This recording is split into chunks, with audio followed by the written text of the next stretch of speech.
కల్పత్ గారు సూటిగా. సార్, ప్రతి పేద విద్యార్థికి చదువు అవసరం అధ్యక్ష.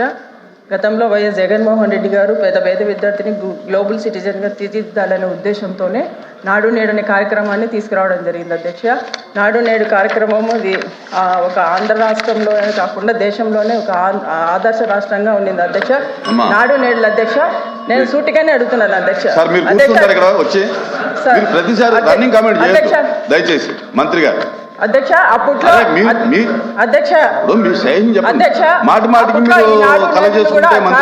అప్రిషియేట్ చేయడం జరిగింది అధ్యక్ష. మంత్రి గారు చెప్పిన దాని మీద మీకు అదనపు సమాచారం ఏమైనా కావాలేమో అడగండి తప్ప ఉపోద్ఘాతాలు గతాలు ఫ్యూచరు అది కాదు ప్లీజ్.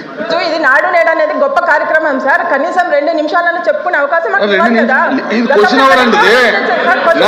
ఇది క్వశ్చన్ అవర్. ఇది అడుగుతాం సార్, మేము క్వశ్చన్ అడుగుతాము. మేము అడుగుతాం, క్వశ్చన్ అడుగుతాం కదా. 2 minutes 1 minute కూడా క్వశ్చన్ మాకు ఛాన్స్ ఇవ్వకుండా ఎట్లే సార్?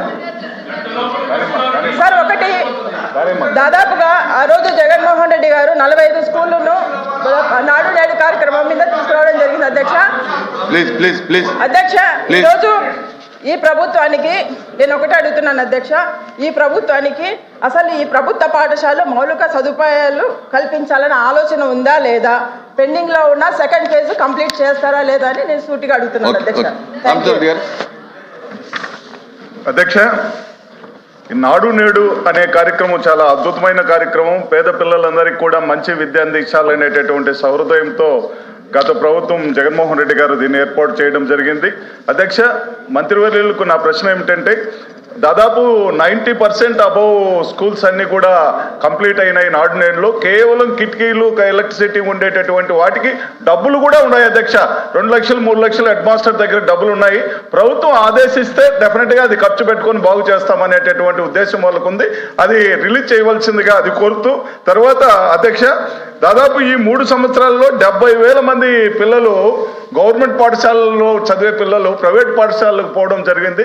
దానికి ప్రధాన కారణం ఏమిటంటే 12(1)C ఆర్టీఐ యాక్ట్ చట్టం 12(1)C వల్ల ఈ పేద విద్యార్థులంతా కూడా మొట్టమొదటి గవర్నమెంట్ సీట్లు ఫిలప్ కావాలి, తర్వాత ఎయిడెడ్ సీట్లు ఫిలప్ కావాలి, తర్వాత ప్రైవేట్ సెక్టర్లకు పోవాల్సిన అవసరం ఉంది. ఈ చట్టం వల్ల మనకు గవర్నమెంట్ పాఠశాల నుంచి ప్రైవేట్ పాఠశాలకు పోవడం, అది కూడా మనం ఫీజు రియంబర్స్మెంట్ ఇస్తున్నాం అధ్యక్ష. వాళ్ళకి ఫీజు రియంబర్స్ ఇచ్చి మనం పంపించాల్సిన ఇబ్బంది కలుగుతుంది అనేటటువంటి ఉద్దేశంతో ఈ చట్టాన్ని తమిళనాడు తర్వాత తెలంగాణ ప్రభుత్వాలు పక్కన పెట్టడం జరిగింది. కాబట్టి ఈ చట్టాన్ని పునఃపరిశీలించి దీన్ని పేద విద్యార్థులకు అందరికీ గవర్నమెంట్ స్కూల్లో ఉండేట్టుగా న్యాయం చేయవలసిందిగా నేను మినిస్టర్ గారిని కోరుతున్నాను అధ్యక్ష. మేడం గారు ఫస్ట్ ఫేజ్ గురించి మాట్లాడారు అధ్యక్ష. నేను అడిగేది ఏంటంటే, అంత చిత్తశుద్ధి ఉందంటే పేమెంట్లు ఎందుకు చేయలేదు అధ్యక్ష? మీరు పేమెంట్లు చేసేస్తుంటే ఇబ్బంది ఉండేది కాదు కదా అధ్యక్ష. ప్రజాప్రభుత్వ అధికారులకు వచ్చిన తర్వాత 500 కోట్ల రూపాయలు మేము చెల్లిస్తాం కూడా జరిగింది అధ్యక్ష. నేను చాలా స్పష్టంగా చెప్పాను. దాన్ని పూర్తి చేయనండి అధ్యక్ష, దాన్ని పూర్తి చేయనండి. మీ అన్ని ప్రశ్నలకు సమాధానం చెప్పేదానుకున్నా. పోయిన సెషన్లో విద్య సంబంధించిన మీద షార్ట్ డిస్కషన్ జరిగింది. ఆ నోడు మీరు వాకౌట్ చేశారు అధ్యక్ష. హౌస్లో ఉంటే ఆ రోజే అడుగు ఉండొచ్చు. వాళ్ళు ఎందుకు వాకౌట్ చేశారో మీరు ఆలోచించుకోండి. మీరు వాకౌట్ చేశారు కనుక సబ్జెక్ట్ మీకు తెలియట్లా అధ్యక్ష. మేము 500 కోట్ల రూపాయలు చెల్లిస్తాం జరిగింది. నెంబర్ 2 అధ్యక్ష, అద్భుతం, అమోఘం, చాలా అద్భుతమైన రిజల్ట్స్ వచ్చినాయి అంటున్నారు. వాళ్ళు ఎందుకు అధ్యక్ష నాస్ సర్వేలో మీరు పడిపోయారు? నేను సూటిగా ప్రశ్నిస్తున్నాను ఇక్కడ. కూటమి ప్రభుత్వం 2017లో 2014లో అధికారంలో వచ్చింది అధ్యక్ష. ఒక ఉదాహరణ తీసుకుంటా, లాంగ్వేజ్ తీసుకుంది అధ్యక్ష. 3rd క్లాస్ లాంగ్వేజ్ మేము 253, 5th క్లాస్ 231, 8th క్లాస్ 244 ఉండేది అధ్యక్ష. మేము తీసుకొచ్చిన సంస్కరణలు, ఆనాడు గంటా శ్రీనివాస్ గారు విద్యాశాఖ మార్చులుగా ఉన్నారు, ఆయన తీసుకొచ్చిన సంస్కరణ వల్ల 364, 339, 308కి పెరిగింది అధ్యక్ష. గత ప్రభుత్వంలో ఏమైంది అధ్యక్ష? 364 కాస్త 311 పడిపోయింది, 339 కాస్త 294 పడిపోయింది, 308 కాస్త 292కి పడింది. న్యాస్ సర్వే అధ్యక్ష హౌస్ రికార్డ్స్లో నేను పెడతాను అధ్యక్ష. గౌరవ సభ్యులు దయచేసి ఇది సర్క్యులేట్ చేయండి అధ్యక్ష, ఎందుకంటే ఇది మనం డిస్కస్ చేయాలి అధ్యక్ష. లెర్నింగ్ అవుట్కమ్స్ అనేది చాలా చాలా ఇంపార్టెంట్ అధ్యక్ష. మా ప్రభుత్వ లక్ష్యం ఒకటే, లెర్నింగ్ అవుట్కమ్స్ పైన కూడా శ్రద్ధ పెట్టాలనేది ఒక బాధ్యతగా మేము తీసుకుంటున్నాం అధ్యక్ష. అధ్యక్ష విచిత్రం ఏంటంటే ఎఫ్ఎల్ఎన్ చూస్తే అధ్యక్ష 84.3% క్లాస్ 3 పిల్లలు, 0.5% క్లాస్ 5 పిల్లలు, 47% క్లాస్ 8 పిల్లలు అధ్యక్ష సెకండ్ క్లాస్ టెక్స్ట్ బుక్స్ చదవలేకపోతున్నారు అధ్యక్ష. It is a fact. Second class text books చదవలేకపోతున్నారు. అందుకే ఏఐ టూల్ వాడి గ్యారంటీడ్ FLN బేస్డ్ ట్రైనింగ్ చేయాలి. ఎక్కడైతే ఫోకస్గా ఏ సబ్జెక్టులో వీక్ ఉన్నారో దానికి ఇంటర్వెన్షన్ చేయాలనే లక్ష్యంతో మేము వెళ్తున్నాం అధ్యక్ష. గౌరవ సభ్యులు ఇప్పుడే ఒక ప్రశ్న అడిగారు అధ్యక్ష. RTE గురించి గౌరవ సభ్యులు ఒక ప్రశ్న అడిగారు అధ్యక్ష. గౌరవ సభ్యులు అడిగినట్టు ఇదేంటంటే సుప్రీంకోర్టు ఆర్డర్ అధ్యక్ష. RT అనేది ఇది రాష్ట్ర చట్టం కాదు, supreme court order. It is mandatory nature, it is binding. ఒక రాష్ట్రం అమలు చేయలేదు, ఒక రాష్ట్రం చేసినది కాదు, it is binding in nature అధ్యక్ష. మాకు అవకాశం లేదు. నేను బలంగా నమ్మేది అధ్యక్ష, మేము పంపించామనేది కాదు, పోటీ పడతాం. ప్రభుత్వ పాఠశాలలు ప్రైవేట్ పాఠశాలలతో పోటీ పడాలి. పోటీ పడాలంటే ఇన్ఫ్రాస్ట్రక్చర్ తీసుకురావాలి, ఉపాధ్యాయులు నియమించాలి, 1 క్లాస్ 1 టీచర్ తీసుకురావాలి, లెర్నింగ్ అవుట్కమ్స్లో మెరుగుపరచాలి. అందుకే మెగా పేరెంట్ టీచర్ మీటింగ్ కూడా తీసుకొచ్చి ఉపాధ్యాయులు, తల్లిదండ్రులు, పిల్లల్ని ముగ్గురిని అనుసంధానం చేసి ఒక కార్డియల్ ఎన్వైరన్మెంట్ క్రియేట్ చేస్తాం. ప్రతి మెగా పేరెంట్ టీచర్ మీటింగ్ కూడా గౌరవ ముఖ్యమంత్రి గారే స్వయంగా హాజరవుతున్నారు, గౌరవ ఉప ముఖ్యమంత్రి గారు కూడా హాజరవుతున్నారు. అది మాకున్న ఫోకస్ శ్రద్ధ, ప్రభుత్వ విద్య పైన మాకున్న ఫోకస్ శ్రద్ధని దయచేసి గౌరవ సభ్యులు నేను తెలియజేస్తున్నాను. క్వశ్చన్ నెంబర్ 14268 గుమ్మడి సంజయరాణి గారు, ట్రైబల్ మినిస్టర్ గారు. నమస్కారం అధ్యక్ష.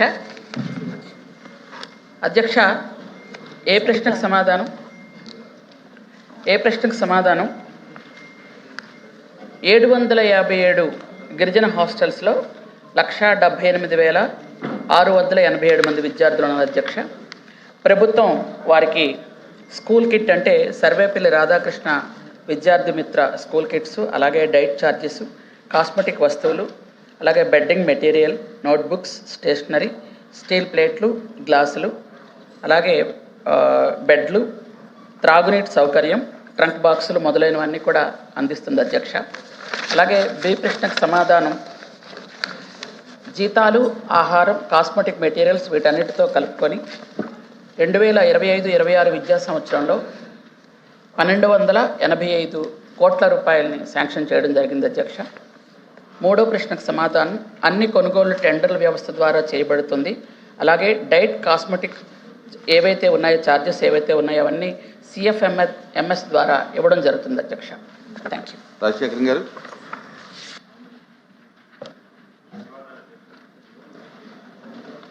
ఈ ముఖ్యంగా గిరిజన సంక్షేమ హాస్టల్కి సంబంధించి మరి కూటమి ప్రభుత్వం వచ్చిన తర్వాత కొన్ని నిర్ణయాల వల్ల కొంతవరకు సౌకర్యాలు మెరుగుపడటం అనేది వాస్తవం అధ్యక్ష. గతంలో మరి గత పాలకుల నిర్లక్ష్యం వల్ల ముఖ్యంగా మహిళా హాస్టల్స్లో వార్డెన్స్ కానీ కేర్ టేకర్స్ కానీ లేకపోవడం వల్ల వారి భద్రతకి చాలా ఇబ్బంది కలిగింది అధ్యక్ష. కాబట్టి మంత్రి గారిని మీ ద్వారా కోరేది ఏంటంటే మనం ఇచ్చే ఫెసిలిటీస్లో ముఖ్యంగా RO ప్లాంట్లు కానీ ఫుడ్ విషయంలో కానీ నాణ్యత ప్రమాణాలు పాటించే విధంగా చర్యలు తీసుకోవాలని, అదేవిధంగా ఎక్కడైతే షార్ట్ ఉందో ఆ వార్డెన్స్ కానీ అలాగే కేర్ టేకర్స్ కానీ వెంటనే నియమించి ముఖ్యంగా గిరిజన సంక్షేమ హాస్టల్స్ కానీ మహిళలకు కానీ భద్రత కల్పించే విధంగా చర్యలు తీసుకోవాలని మీ ద్వారా కోరుతున్నాను అధ్యక్ష. రాంభూపాల్. గిరిజన సంక్షేమ హాస్టల్ అదేవిధంగా రెసిడెన్షియల్ స్కూల్స్ గిరిజన సంక్షేమ శాఖ ఆధ్వర్యంలో జరుగుతున్నాయి అధ్యక్ష. కానీ వేల కోట్ల రూపాయలు ఆ గిరిజన పిల్లల విద్యాబుద్ధులు నేర్పడానికి, అదేవిధంగా వాళ్ళకు వసతి సౌకర్యాలు కల్పించేదానికి ఖర్చు పెడుతున్నప్పటికీ కింది స్థాయిలో, క్షేత్రస్థాయిలో వాటి అమలులో కొన్ని ఇబ్బందులు జరుగుతున్నాయి అధ్యక్ష. మీ ద్వారా మంత్రి గారికి విజ్ఞప్తి చేసేది ఒకటి అధ్యక్ష, నేను ఇటీవల గిరిజన సంక్షేమ రెసిడెన్షియల్ స్కూల్ అదేవిధంగా గిరిజన సంక్షేమ హాస్టల్ పోయా అధ్యక్ష. ఉదయం 7:30కు పోయా అధ్యక్ష. ఆ రోజు ఆదివారం. ఆ రోజు మెనూలో గుడ్డు పెట్టాల్సింది అధ్యక్ష, కానీ గుడ్డు లేదు అధ్యక్ష. ఎందుకు గాను గుడ్డు లేదంటే కాంట్రాక్టర్ సరఫరా చేయలేదని చెప్పడం జరిగింది అధ్యక్ష. సరే, ఆ రోజు చపాతీ పూరి చేసి పెట్టాల్సింటే పూరి చేయకోకుండా మామూలుగా ఈ కలర్ రైస్ పెట్టే అధ్యక్ష. ఎందుకు పెట్టారని చెప్తే కాంట్రాక్టర్ మాకు సప్లై చేయలేదని చెప్పడం జరుగుతుంది అధ్యక్ష. అదేవిధంగా ఇంకొక హాస్టల్ పోయే అధ్యక్ష. పోతే 2 లీటర్ల పాలను 80 మంది పిల్లలకు ఇస్తున్నారు అధ్యక్ష. అంటే ఇన్ని వేల కోట్ల రూపాయలు పై నుంచి దానికి మనం ఖచ్చితంగా సరఫరా చేస్తున్నప్పటికీ అక్కడ పర్యవేక్షణ లోపంతో ఇవన్నీ జరుగుతున్నాయి అధ్యక్ష. అనేక గిరిజన రెసిడెన్షియల్ స్కూల్లో RO ప్లాంట్ ఉన్నప్పటికీ దానికి అంటే కనీసం ఆ ఫిల్టర్లు మార్చేదానికి నిధులు పంపిస్తున్నప్పటికీ కూడా వాటిని సక్రమంగా అక్కడ సద్వినియోగం చేయకుండా ఇబ్బందులు జరుగుతున్నాయి అధ్యక్ష. అంటే ఉన్నతాధికారులు గిరిజన సంక్షేమ ఉన్నతాధికారులు ఎవరైతే పర్యవేక్షణ అధికారులు ఉన్నారో వాళ్ళు సరిగా సూపర్వైజింగ్ చేయడం లేదనేది నా భావన అధ్యక్ష. ఈ ప్రభుత్వం ఇన్ని వందల కోట్ల రూపాయలు ఖర్చు చేసేది ఆ పేద పిల్లల బంగారు భవిష్యత్తు కోసం. మీ ద్వారా మంత్రి గారికి విజ్ఞప్తి చేసేది ఒకటి అధ్యక్ష, ఖచ్చితంగా మెనూలు పాటించాలి. ఏదైతే ప్రభుత్వం వాళ్ళకు ఏ సౌకర్యాలు కల్పిస్తుందో వాటినన్నింటిని ఖచ్చితంగా అమలు చేసే బాధ్యత తీసుకోవాల్సిన అవసరం ఉంది. కొన్ని హాస్టల్ వార్డన్స్ కానీ లేకపోతే